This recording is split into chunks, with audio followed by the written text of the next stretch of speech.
dan pakailah hamba-Mu yang terbatas ini, yang sudah Tuhan percayakan untuk menyampaikan firman Tuhan. Dalam nama-Mu Tuhan Yesus kami berdoa. Amin. Baik, selamat siang untuk kita semua. Siap dengar firman Tuhan? Siap ya, terima kasih untuk kesiapannya. Kita datang beribadah kepada Tuhan, kita mendengarkan firman Tuhan, kita memuji Tuhan, dan kita bisa bertemu dengan saudara-saudara di dalam Tuhan. Sudah saling menyapa tadi? Ya, saya selalu mengingatkan ini ya. Bagaimana kabar kita? Karena situasi pandemi ini kadang-kadang sudah krisis komunikasi. Ya. Wajah pun tidak begitu terlihat lagi oleh karena pakai masker. Tapi ini kita di sini aman ya. Kita bersyukur. Baik, kita akan memulai dalam sesi firman Tuhan ini. Kita akan bersama-sama mendengarkan firman Tuhan. Saya mengambil tema waspada terhadap pencobaan. Apa temanya? Waspada terhadap pencobaan. Iya. Kita harus waspada. Dituntut untuk berjaga-jaga selama pandemi. Ikuti prokes, protokol kesehatan supaya tidak terkena oleh virus. Diwajibkan untuk berjaga-jaga, untuk waspada dari situasi pandemi. Firman Tuhan juga mengingatkan kita supaya kita waspada, berjaga-jagalah supaya kamu jangan jatuh ke dalam pencobaan. Selama kita masih hidup di dunia ini, kita nggak jauh daripada pencobaan. Sepertinya pencobaan itu dekat dengan kita. Setuju? Iya. Minggu lalu kita sudah belajar firman Tuhan yang menjelaskan ada 3 pencobaan itu. Ada keinginan mata, keinginan daging, ada keangkuhan hidup. Bagaimana kita bisa waspada ketika ada pencobaan yang dekat dengan kita? Tuhan Yesus ketika dia dicobai dari ketiga hal ini, dia bagaimana? Menang. Iya. Menang ya? Menang. Dan kita tahu apa yang membuat Tuhan Yesus bisa menang dari pencobaan itu. Oleh karena ada firman Tuhan, ada tertulis. Dia menyimpan firman Tuhan itu dalam hatinya. Dia menyimpan firman Tuhan itu ada di dalam pikirannya. Dan itu dekat dengan mulutnya. Sehingga ketika iblis datang mencoba, dia bisa melawannya dengan firman Tuhan. Tapi hari ini kita akan melihat bagaimana ada orang yang ketika dicobai dari keinginan mata, keinginan daging, dan keangkuhan hidup, dia kalah dalam pencobaan. Apa yang membuat dia kalah dalam pencobaan? Karena dia pasti gak waspada. Kan gitu ya? Maka itu kita perlu waspada supaya kita tidak jatuh dalam pencobaan. Mari sama-sama kita melihat bagaimana orang yang jatuh dalam pencobaan. Sebenarnya pencobaan itu tidak dosa. Kalau sudah jatuh di dalamnya maka dia akan melahirkan dosa. Bagaimana supaya kita tidak jatuh di dalamnya? Mari sama-sama kita membuka firman Tuhan dari kitab Kejadian pasal yang ketiga. Saya akan membaca ayat yang ganjil bersama ibu-ibu. Bapak-bapak membaca ayat yang genap. Demikian seterusnya, Kejadian pasal 3 ayat yang pertama sampai ayat yang ke-10. Bisa ya? Saya dan para ibu-ibu membaca ayat yang ganjilnya, lalu bapak-bapak dan anak muda membaca ayat yang genapnya. Demikian seterusnya sampai ayat yang ke-10. Mari saya mengundang semua kaum ibu membacanya dan anak yang putri ya, karena ada pemuda di sini. Semua yang perempuan membaca ayat 1. Dimulai dari judul 1, 2 ya. Manusia jatuh ke dalam dosa. Adapun ular ialah yang paling cerdik dari segala binatang di darat yang dijadikan oleh Tuhan Allah. Ular itu berkata kepada perempuan itu, tentulah Allah berfirman, semua pohon dalam taman ini jangan kamu makan buahnya, bukan? Lalu sahut perempuan itu kepada ular itu, buah pohon-pohonan dalam taman ini boleh kami makan. Tetapi tentang buah pohon yang ada di tengah-tengah taman, Allah berfirman, jangan kamu makan ataupun raba buah itu, nanti kamu mati. Tetapi ular itu berkata kepada perempuan itu, sekali-kali kamu tidak akan mati. Tetapi Allah mengetahui pada waktu kamu memakannya, matamu akan terbuka dan kamu akan menjadi seperti Allah, tahu tentang yang baik dan yang jahat. Perempuan itu melihat bahwa buah pohon itu baik untuk dimakan dan sedap kelihatannya. Lagi pula pohon itu menarik hati karena memberi pengertian. Lalu ia mengambil dari buahnya dan dimakannya dan diberikannya juga kepada suaminya yang bersama-sama dengan dia, dan suaminya pun memakannya. Maka terbukalah mata mereka berdua dan mereka tahu bahwa mereka telanjang. Lalu mereka menyemat daun pohon ara dan membuat cawan. Ketika mereka mendengar bunyi langkah Tuhan Allah yang berjalan-jalan dalam taman itu pada waktu hari sejuk, bersembunyilah manusia dan istrinya itu terhadap Tuhan Allah di antara pohon-pohonan dalam taman. Tetapi Tuhan Allah memanggil manusia itu dan berfirman kepadanya, di manakah engkau? Ia menjawab, ketika aku mendengar bahwa engkau ada dalam taman ini, aku menjadi takut karena aku telanjang, sebab itu aku bersembunyi. Iya, demikian pembacaan firman Tuhan. Kita tahu di Taman Eden Tuhan sudah menyiapkan begitu baik. Tuhan menempatkan Adam dan Hawa ada di dalam Taman Eden. Mereka tidak kekurangan, mereka dicukupkan dalam segala hal. Mereka bersahabat dengan semua binatang. Ya, Tuhan sudah menempatkan mereka dalam keadaan yang aman dan nyaman. Tapi kenapa mereka sampai jatuh dalam pencobaan? Kalau kita lihat pasal 2 ayat yang ke-8 dan ke-9 ini, Tuhan membawa mereka, Tuhan menempatkan mereka di Taman Eden itu.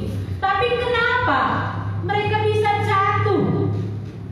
Ayat ini sering, ya, cerita manusia jatuh ke dalam dosa ini sering diprotes orang. Mereka menyalahkan yang namanya Adam dan Hawa. Kenapalah Adam dan Hawa jatuh dalam pencobaan? Bahkan anak kami pilih, masih kecil ya, masih kelas 3 SD, dia sampai berpikir gini, kenapalah Adam Hawa itu tergoda makan buah yang dilarang Tuhan Yesus? Kalau Billy dulu di Taman Eden itu, buah rambutan aja dimakan. Karena sukanya dia buah rambutan. Lalu kakaknya bilang, karena nggak tergoda lihat buah yang lain. Lalu dia bilang, enggak, kalau dikasih ada pohon jeruk nggak suka, pohon apel nggak suka, pohon anggur nggak suka. Itu karena dia nggak suka. Tapi dia salahkan Adam dan Hawa, kok bisa dia tergoda ya? Kalau Billy dulu ada di Taman Eden, makan buah rambutan aja sampai kenyang. Iya, itu dikatakannya. Dia nggak terima kenapa Adam dan Hawa jatuh dalam dosa. Ada lagi kisah, ini cerita anak sekolah minggu. Seorang bapak, dia nyangkol di ladang. Tapi waktu nyangkol itu, kemarau kayak gini ya, kan keras ya tanahnya nyangkol. Waktu dia nyangkol itu dia bilang, Adam, gitu ya, lewat Pak Pendeta. Bingung Pak Pendeta, apa yang dibilang bapak ini? Dia nyangkol dengan semangat, Adam. Ya, lalu ditanya Pak Pendeta, kenapa bapak manggil-manggil Adam? Iyalah Pak Pendeta, karena kalau nggak karena Adam, nggak gini capeknya aku ke ladang. Tengok susahnya aku nyangkol ini, kemarau panjang kerasnya tanah ini gara-gara Adam. Kira-kira apa respon Pak Pendeta kamu pikir? Lalu Pak Pendeta bilang gini, oh gini aja Pak, nanti malam datang ke rumah saya ya. Saya undang Bapak datang ke rumah saya. Penasaran Bapak ini? Jam berapa Pak? Jam 7 lah. Makan malam di rumah saya saja. Wah, semangat ya. Iya Pak Pendeta, kan kalau diundang makan kita semangat ya. Dia pun dengan semangat kerja. Tiba waktunya dia datang ke rumah Pak Pendeta. Jam 7 malam dia sampai.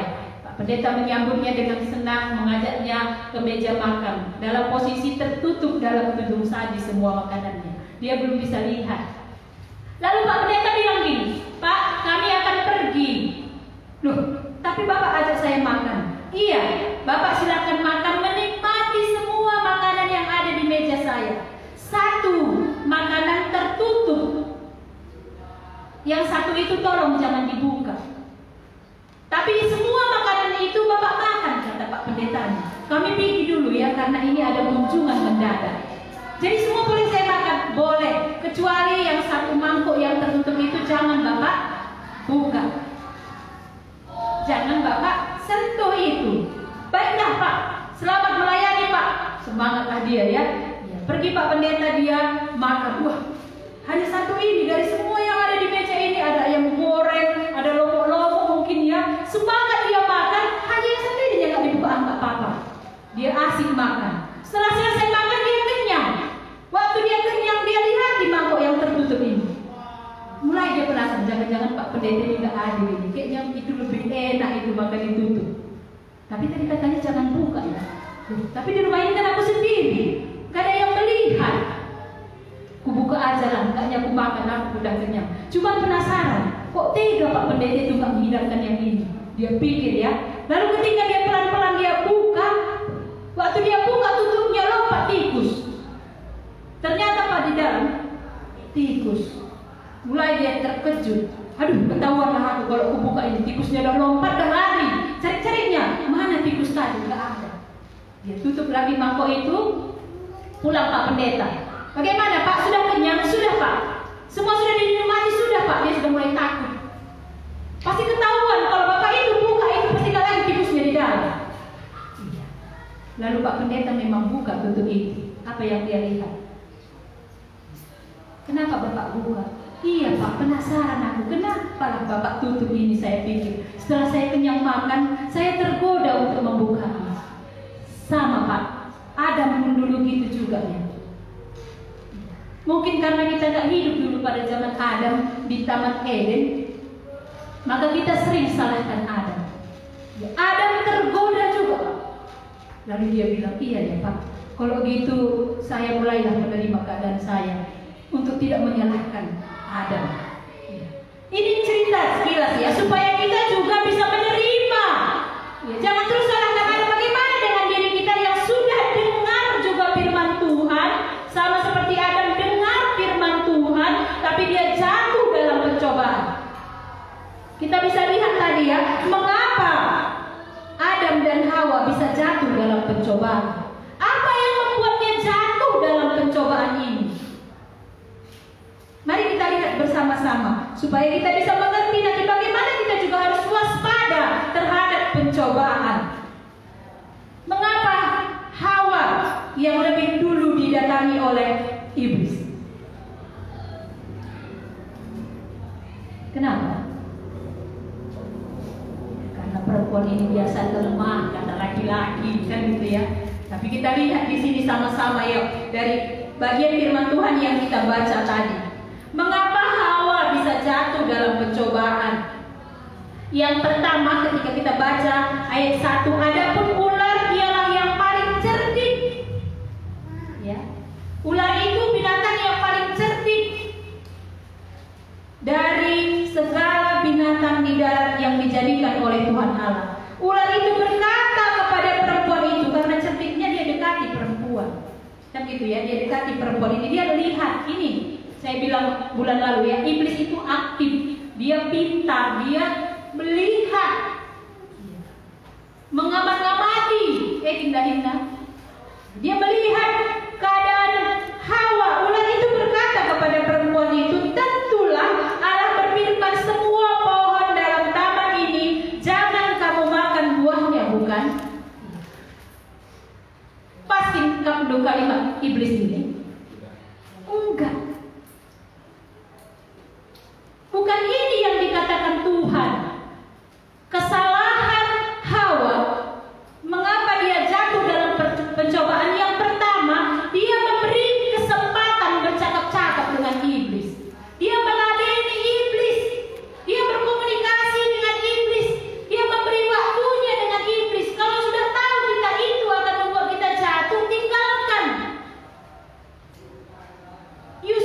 ketika dia digoda oleh istri Potifar, gengken aja. Dia pergi. Kamu sudah tahu di tempat para ibu-ibu ngerupi itu akan terjadi nanti pertengkaran. Karena di dalam banyak berbicara pasti terjadi pelanggaran.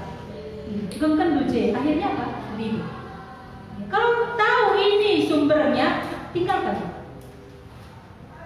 Hawa memberi kesempatan kepada iblis. Dia meladeni iblis berbicara. Dia nggak melihat bahwa ini membuat aku lemah, ini membuat aku nanti jatuh, ini menggoda aku ini. Tuhan Yesus ketika dia dicoba iblis, dia bilang, "Nyala iblis." Beranikah kita mengatakan seperti itu? Kalau kita tahu itu tantangan, itu godaan, kita berani bilang, "Nyala iblis."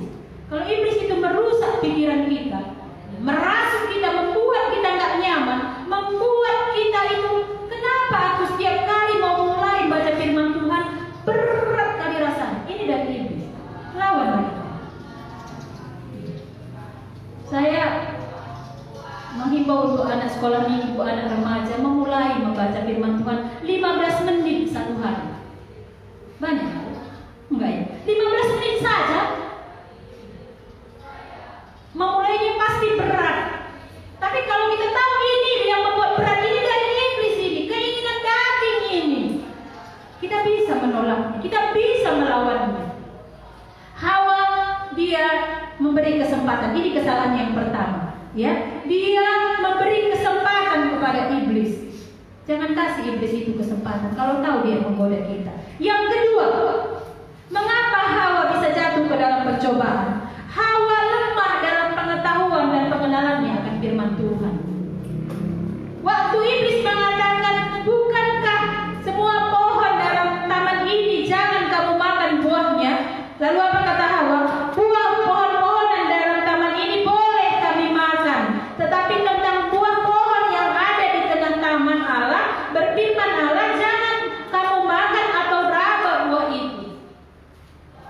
Buah pohon-pohonan itu boleh kami makan. Ini dia nggak kuat dalam firman Tuhan. Dia tahunya hanya sedikit, tidak banyak mengerti dan tidak yakin akan firman Tuhan yang dia dengar. Banyak sekali orang lemah dalam pencobaan karena dia tidak punya pegangan yang kokoh akan firman Tuhan. Tahu tapi tidak mengerti. Tahu tapi tidak yakin. Kalau Hawa dia sedikit tahu. Padahal dari ayat 2, pasal 2 ayat 17 itu Tuhan mengatakan bahwa semua buah dalam taman ini boleh kamu makan. Tetapi tentang pohon pengetahuan, bolehkah seorang membacanya? Saya kurang jelas. Ayat pasal 2 ayat 16 dan 17. Satu orang boleh membacakannya? Lalu Tuhan Allah memberi perintah ini kepada manusia.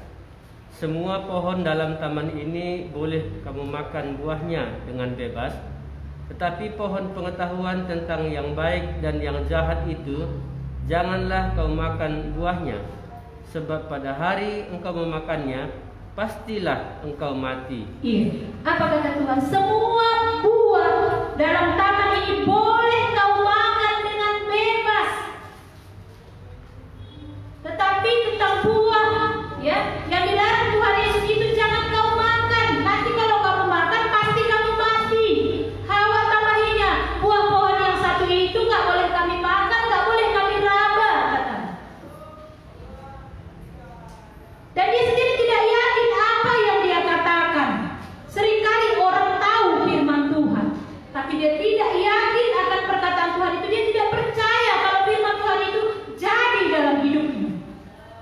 Bagaimana dengan Bapak Ibu? Kami sering mengajari orang ketika pelayanan pribadi seperti itu, ya. Apa yang kamu tahu tentang bagian firman Tuhan ini? Apa yang bisa kamu mengerti dari bagian ini? Apa yang kamu imani dari firman Tuhan ini? Ini yang membuat orang itu beriman kepada Tuhan. Bukan sekedar tahu. Kalau tahu, anak sekolah minggu banyak tahu firman Tuhan, tapi dia sendiri belum mengerti dan belum mengimani, karena dia belum belum percaya. Bagaimana dengan kita? Apakah kita cuma tahu? Kita akan lemah. Inilah yang kedua, mengapa Hawa jatuh ke dalam pencobaan? Karena dia lemah dalam pengetahuan dan pengenalan akan firman Tuhan. Kita akan selidiki dan di masing-masing diri kita. Boleh juga nanti dalam ruang kesaksian kita bandingkan, apakah aku masih lemah? Ini rupanya yang membuat aku jatuh dalam pencobaan. Mari kita lihat apa yang dilakukan iblis ketika dia melihat kelemahan Hawa. Dia semakin gencar merayu, ya, bahkan menjanjikan sesuatu kepada Hawa. Mari kita lihat ayat berikutnya. Tetapi ular itu berkata kepada perempuan itu, ayat yang keempat, ya, sekali-kali kamu tidak akan mati. Tetapi Allah mengetahui pada waktu kamu memakannya, matamu akan terbuka dan kamu akan menjadi seperti Allah, tahu tentang yang baik dan yang jahat. Kata kamu akan menjadi seperti Allah, inilah keangkuhan hidup. Hawa langsung tertarik. Dia tidak puas dengan dirinya sendiri. Dia tidak ingat bahwa Allah menciptakan manusia itu serupa dan segambar dengan Allah. Tapi ketika rayuan iblis mengatakan kamu akan menjadi seperti Allah, kamu tidak akan mati, tapi kamu tahu akan yang baik dan yang jahat, dia jadi tertarik. Dia lupa akan apa yang dia tahu tadi tentang firman Tuhan. Ini ada keangkuhan hidup. Seringkali kita ingin menjadi seperti orang lain, tidak puas dengan diri kita sendiri. Ada lagi satu cerita, saya karena guru sekolah minggu kan sering baca cerita sekolah minggu. Ya. Ini ceritanya seekor tikus. Seekor tikus ini merasa dirinya paling malang, karena setiap kali dia menampakkan diri selalu dikejar-kejar oleh kucing. Ya, lalu dia berhayal mengatakan, andai aku jadi kucing. Tiba-tiba dia berubah jadi kucing. Wah, dia sangat senang ya. Kucing ini dipandang orang selalu binatang yang baik, manis, cerdik. Jadi dia kemana-mana tebar pesona lah istilahnya. Waktu dia sedang bermain-main, dia melihat anjing. Lalu anjing ini mengejar dia. Wah, rupanya gak enak jadi kucing. Andai aku jadi anjing. Tiba-tiba dia berubah jadi anjing. Wah, dia menunjukkan kegagahannya, dia menggonggong. Tapi waktu dia berjalan-jalan keliling hutan, dia bertemu dengan harimau. Harimau ini mengejar-ngejar dia. Wah, rupanya dia kupikir lebih hebat dari semua anjing. Rupanya ada yang lebih hebat dari anjing, harimau. Andai aku jadi harimau. Dia lagi jadi harimau, berubah lagi dia jadi harimau. Lalu apa yang terjadi? Ada yang sudah tahu? Kita akan senyum-senyum kami. Setelah dia jadi harimau, dia asik menunjukkan kekuasaannya si raja hutan. Semua rupanya takut dengan harimau. Wah, senang sekali dia. Tapi ketika dia tebar pesona juga keliling-keliling, dia jumpa dengan apa? Pemburu. Manusia yang berburu. Manusia itu memburu dia, mengejar-ngejar dia, bahkan ingin menembaknya. Saat dia hampir tertembak, dia bilang, andai aku jadi manusia. Wah, dia berubah jadi manusia. Lalu dia menjadi seorang pemburu yang hebat. Oh, rupanya di atas semuanya ini manusia paling hebat.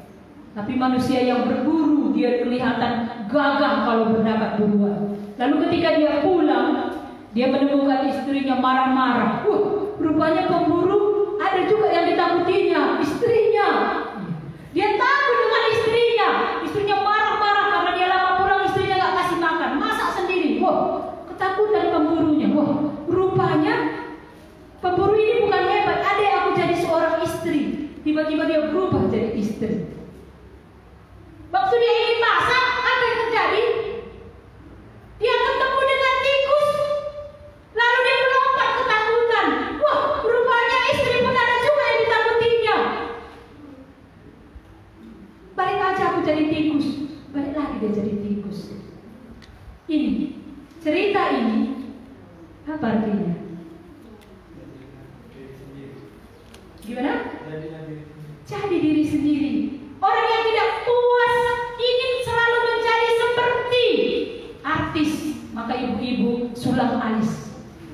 Saya semalam dibaca ya, ada ibu-ibu lagi jualan, dia tak meladeni pembeli. Cerita apa? Iya, aku derbi sulam alis, murah kalaki, mencile alis gue. Wah, sulam alis, saya baru dengar.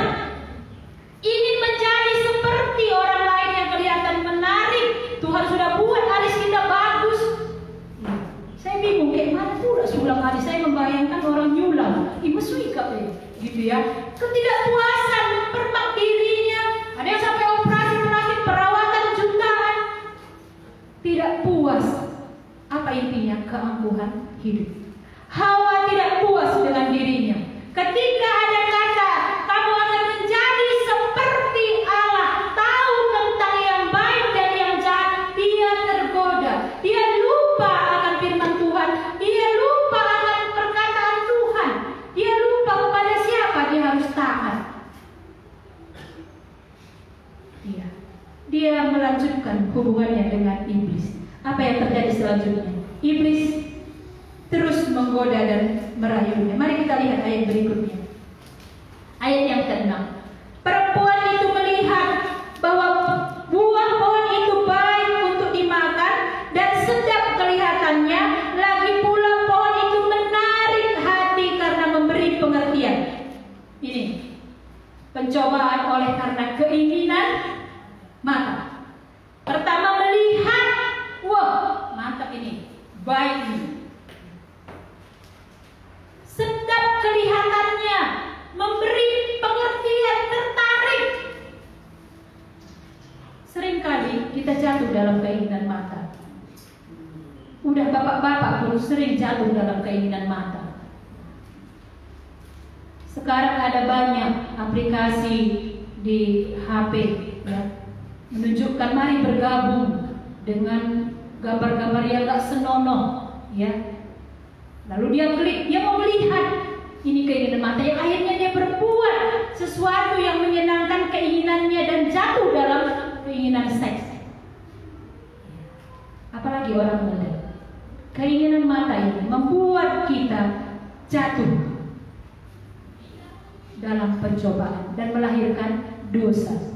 Hawa melihat dulu, lalu dia amati, sedap kelihatannya, lalu mulai tertarik. Para ibu-ibu juga sering gini ya. Saya dulu sering jatuh dalam keinginan mata kalau lihat monja. Sampai-sampai yang di rumah itu pun udah bisa dijual lagi jadi monja. Lihat monja, keinginan mata ya. Begitu dengar kata, iya operan ini hanya 10.000 satu potong, lihat dulu ya. Keinginan tertarik, padahal gak penting. Sampai gak mau lagi lemari, kenapa? Karena keinginan mata ini tadi. Lupa akhirnya beli makanan yang layak untuk dimakan. Aturnya tadi beli ikan nila jadi ikan dencis saja, karena sudah beli monja. Iya. Hawa jatuh dalam keinginan mata, keinginan daging. Ketika dia melihat buah pohon itu, dia menarik hati lalu memberi pengertian. Lalu ia mengambil dari buahnya dan dimakannya dan diberikannya juga kepada suaminya yang bersama-sama dengan dia, dan suaminya pun memakannya. Ini keinginan daging. Tidak bisa menguasai diri. Ketika kita lebih mendengar suara iblis, mengikuti apa kata iblis, tidak lagi ada pengertian yang benar itu. Kita sudah hidup terikut di dalam kekuasaan iblis. Inilah yang membuat Hawa jatuh ke dalam pencobaan. Yang pertama tadi karena dia memberi kesempatan kepada iblis. Yang kedua karena dia lemah, tidak punya pengertian akan firman Tuhan, tidak punya pengenalan yang benar akan firman Tuhan, tidak ada keyakinannya akan firman Tuhan. Yang ketiga, oleh karena keangkuhan hidup,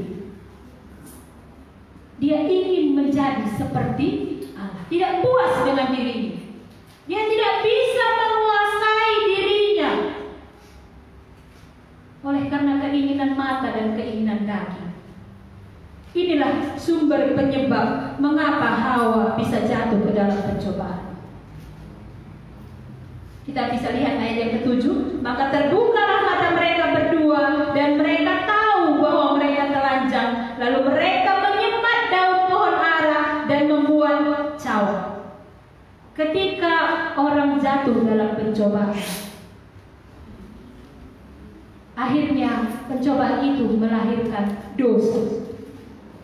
Dan ketika orang itu berdosa, dia berjuang orang ini ya. Adam dan Hawa berjuang ya. Dia membuat cawan. Ketika dia melihat, mata mereka terbuka. Mereka jadi tahu apa yang baik dan yang jahat. Mereka merasa malu dengan keadaannya. Orang yang berdosa itu malu dengan keadaannya.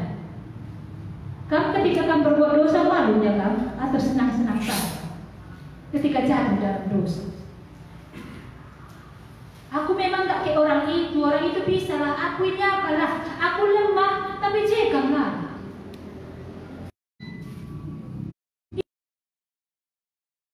Dia menutupi kekurangannya.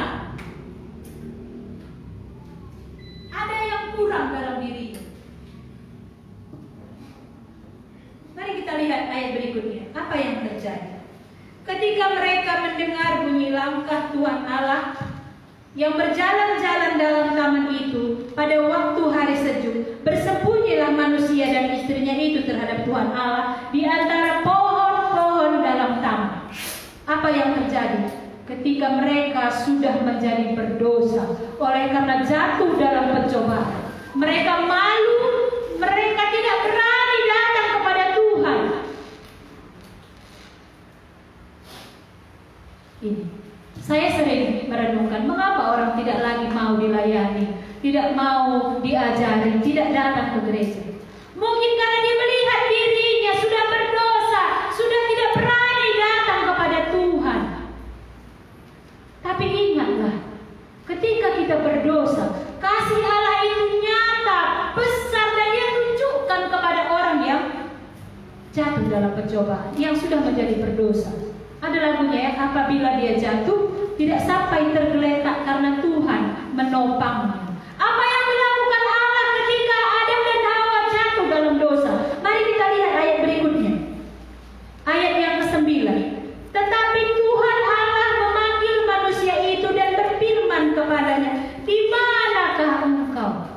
Tuhan mencari, Tuhan tahu sebenarnya mereka bersembunyi. Tapi Tuhan mau mereka datang dan mengaku, Adam, Hawa, di manakah engkau? Tuhan gak marah saat itu ya. Sekalipun mereka sudah melanggar apa yang Tuhan katakan, Tuhan masih menunjukkan kasih-Nya. Tuhan mencari mereka. Kalau anak itu berbuat salah, apa yang kamu lakukan? Pasti ada hukuman ya kan gitu ya. Kita cari dulu. Kalau anak itu ketakutan jumpa kita, carilah. Peluk dia dulu, lalu beritahu apa yang menjadi kesalahannya. Ini yang dilakukan Tuhan, bentuk kasih Allah. Para orang tua, mari belajar dari sini, supaya anak-anak itu tidak takut ketika dia salah, ketika dia berdosa, dia tidak berbuat semakin jahat. Tunjukkan kasih itu. Ini yang dilakukan Tuhan. Dia mencari Adam dan Hawa. Dia tahu mereka sudah jatuh dalam dosa. Tapi dia mengatakan, Adam, Hawa, di manakah engkau? Dia nggak marah ya, anak nggak mau kayu, nggak gitu ya. Iya. Jika anak-anak kita melakukan kesalahan, panggillah. Jelaskan mengapa dia melakukan itu. Ini bentuk kasih Allah yang besar. Kita bisa belajar dari sini. Lalu dikatakannya ayat yang 10. Ketika aku mendengar bahwa engkau ada dalam taman ini, aku menjadi takut. Sebab itu aku bersembunyi. Selesaikan membaca pasal 3 ini. Kita akan melihat bagaimana cara Allah menolong Adam dan Hawa ketika mereka jatuh dalam pencobaan, ketika mereka sudah terikut oleh godaan iblis tadi.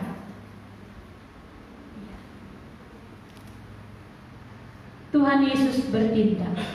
Ketika kita jatuh dalam pencobaan, ada Tuhan Yesus yang bertindak. Tapi jangan direncanakan jatuhnya, kan gitu ya. Lalu bagaimana caranya supaya saya bisa waspada terhadap Ini yang penting. Bagaimana caraku supaya aku bisa waspada ketika ada pencobaan?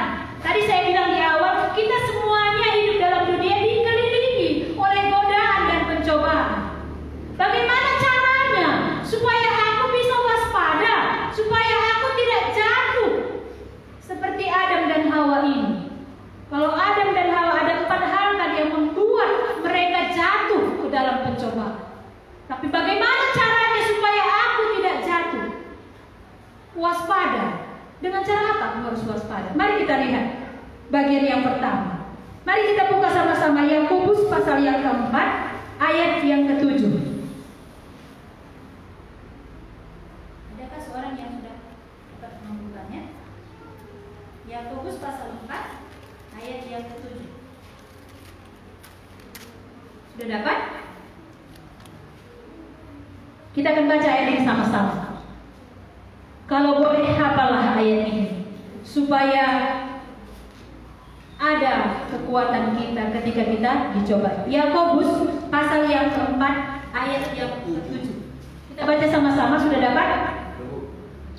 1, 2, ya. Karena itu tunduklah kepada Allah dan lawanlah iblis, maka ia akan lari daripadamu. Tunduklah kepada Allah. Inilah cara kita. Kalau kita waspada terhadap pandemi ini, kita pakai masker, jaga jarak, cuci tangan. Bila perlu, kalau nggak penting jangan keluar. Ada yang kita lakukan. Ketika ada waspada terhadap pencobaan, ini peringatan. Apa yang kita lakukan? Tunduk kepada Allah. Arti tunduk ini apa ya bahasa karonya? Menghormati Tuhan, taat kepada apa yang kita dengar dari firman Tuhan, tunduk kepada Allah. Seorang istri tunduklah kepada suami, itu kata firman Tuhan. Ibu-ibu yang sudah mempraktekannya pasti tahu dia bagaimana tunduk kepada Allah. Kalau belum kau praktekkan tunduk pada suami, kuakin tunduk pada Allah. Laka ia indah, ada perbulangan jaya. Tapi kalau kamu sudah tahu bagaimana tunduk kepada suami, oleh karena kamu sudah tunduk kepada Allah. Kalau belum tunduk kepada Allah, lo kamu wajib tunduk pada suami. Bisa mengerti ya? Iya. Tunduklah kepada Allah. Ingatlah apa yang Tuhan katakan. Muhammadlah firman Tuhan, kasih katakan Tuhan. Ketika kamu dengar firman Tuhan dalam ibadah ini, ketika pulang, ingatlah, ulang-ulanglah, supaya itu menjadi kekuatan bagimu. Lawanlah iblis, maka ia akan lari daripadamu. Jangan beri kesempatan seperti Hawa. Hawa tadi apa yang lakukannya? Cakap-cakap dia sama iblis. Nah, mengenai Tuhan katanya. Serasa kuat dia, diladeninya. Kalau ada cewek cantik, bukan dia yang percaya sama Tuhan, gak usah ladeni. Gampang tergoda dengan cewek yang cantik. Ini tuh orang muda ini ya. Ya, setuju ya Nando ya? Iya. Kalau mudah kamu jatuh melihat perempuan cantik, gak usah kamu lama-lama di situ. Gak usah ajak dia makan bakso.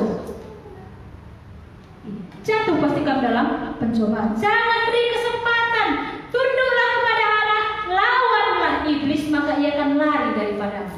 Karena iblis itu mengamati di mana sisi lemah. Yang kedua, apa yang harus kita lakukan? Bagaimana caranya supaya bisa waspada terhadap pencobaan itu? Bersyukurlah. Bisakah menerima dirimu? Puas dengan keadaanmu. Orang yang gak pernah puas dengan dirinya mudah kali dicoba. Hawa tidak puas dengan keadaannya di Taman Eden. Padahal semua yang dia mau ada. Semua buah dalam taman ini baik untuk kamu makan, sehat untuk tubuhnya. Tapi dia tidak puas, tidak bisa bersyukur. Jadi ketika kita menghadapi pencobaan, bersyukurlah, ingatlah kebaikan Tuhan, ingatlah perbuatan Tuhan dalam hidupmu.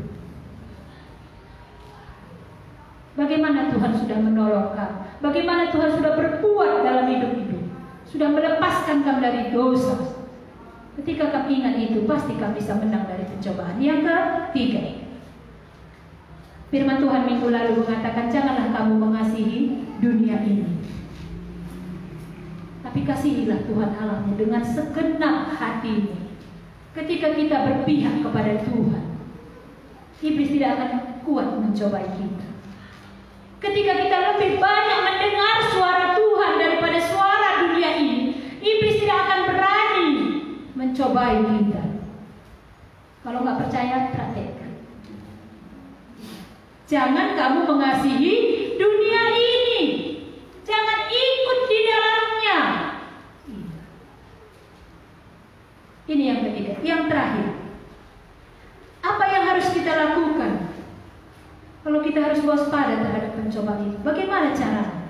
Ini yang terakhir. Hidup di dalam firman Tuhan supaya kita tidak lemah seperti Hawa. Bagaimana kita hidup di dalam firman Tuhan?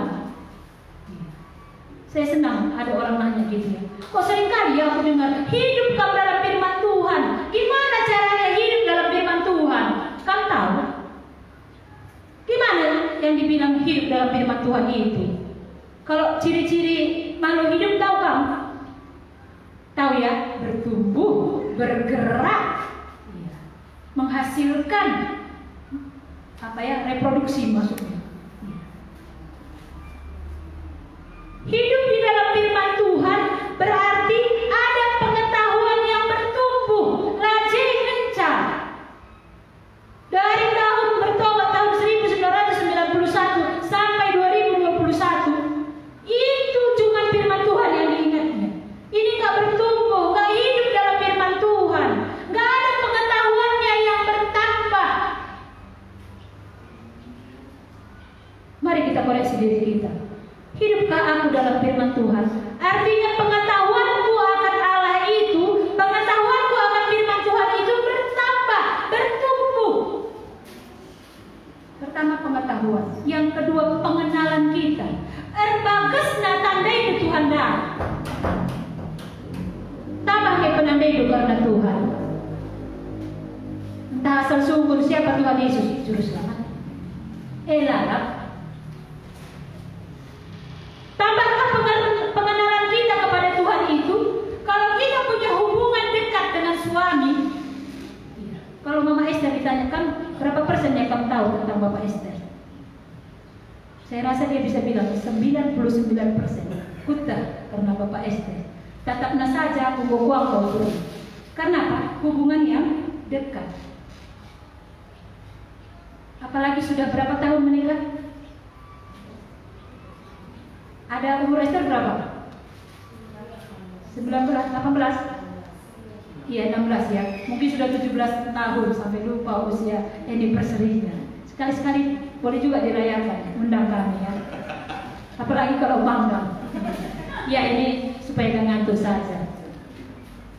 Suami istri, kalau ditanya seberapa dalam pengenalanmu kepada suami atau istri, dia pasti bilang, makin hari, makin tahun bertambah terus pengenalannya. 17 tahun usia pernikahan itu tanpa bicara pun Bapak Esther. Ketika pulang dia terus tahu mengambilkan teh putih atau teh manis untuk diberikan. Seperti itu juga lah pengenalan kita kepada Tuhan. Engkau 3 tahun kau mengaku terkini teken. Litnya tambah penandai karena Tuhan. Tambah ke hubungan doa semakin erat dekat dengan Tuhan. Ini artinya hidup di dalam firman Tuhan. Ada pengetahuan, ada pengenalan akan firman Tuhan. Apalagi yang dikatakan, dia punya keyakinan yang kokoh. Paulus mengatakan dalam Roma 1 ayat 16, sebab aku mempunyai keyakinan yang kokoh dalam Injil. Karena Injil adalah kekuatan Allah yang menyelamatkan. Ini terkena karena kata di Batanda. Bagaimana caranya supaya kita bisa waspada terhadap pencobaan ini? Kita hidup di dalam firman Tuhan. Ada pengetahuan, ada pengenalan, ada keyakinan akan perkataannya. Ya, inilah yang menjadi dasar bagaimana waspada terhadap pencobaan. supaya kita jangan seperti Adam dan Hawa. Tadi kita sudah membandingkan ya, mengapa Hawa jatuh dalam pencobaan? Karena dia beri kesempatan kepada iblis, karena dia lemah, karena dia punya ambisi ingin menjadi seperti Allah, karena dia tidak bisa menguasai diri dalam keinginan mata dan keinginan daging. Inilah yang membuat Hawa jatuh dalam pencobaan. Mari kita mengoreksi diri kita. Setelah pulang dari tempat ini 1 minggu ini, Tuhan berikan kesempatan untuk kita melihat apa yang membuat aku sering jatuh dan lemah dalam pencobaan. Inilah solusinya. Apa yang pertama? Tunduklah kepada Allah, lawanlah iblis. Yang kedua, bersyukurlah dengan apa yang sudah Tuhan buat dalam hidup. Yang ketiga, jangan mengasihi dunia ini. Yang keempat, hiduplah dalam firman Tuhan. Semakin bertumbuh dalam pengenalan, dalam pengetahuan akan firman Tuhan, dalam keyakinan, kokohlah dalam firman-Nya. Mari kita berdoa. Tuhan Yesus, Engkaulah Allah yang memberitahukan kepada kami apa yang harus kami lakukan, apa yang harus kami buat dalam hidup kami. Ketika ada pencobaan, biarlah kami menjadi waspada Tuhan. Kami memandang kepada Tuhan. Kami tunduk akan perkataan Tuhan, akan Tuhan sendiri. Kami bisa bersyukur dengan apa yang Tuhan buat, apa yang Tuhan kerjakan dalam hidup kami. Kami bisa berjuang untuk mengasihi Tuhan. Kami bisa hidup di dalam firman Tuhan. Tolonglah Tuhan, supaya jadi perkataan-Mu ini yang kami dengar ini jadi dalam hidup kami pribadi-pribadi. Terima kasih Tuhan, Engkaulah Allah yang meneruskan perkataan ini. Roh Kudus pula yang bekerja dalam tiap-tiap anak-anak Tuhan yang mendengarnya, supaya kami semuanya hidup di dalam firman Tuhan. Dalam nama Tuhan Yesus kami berdoa. Amin.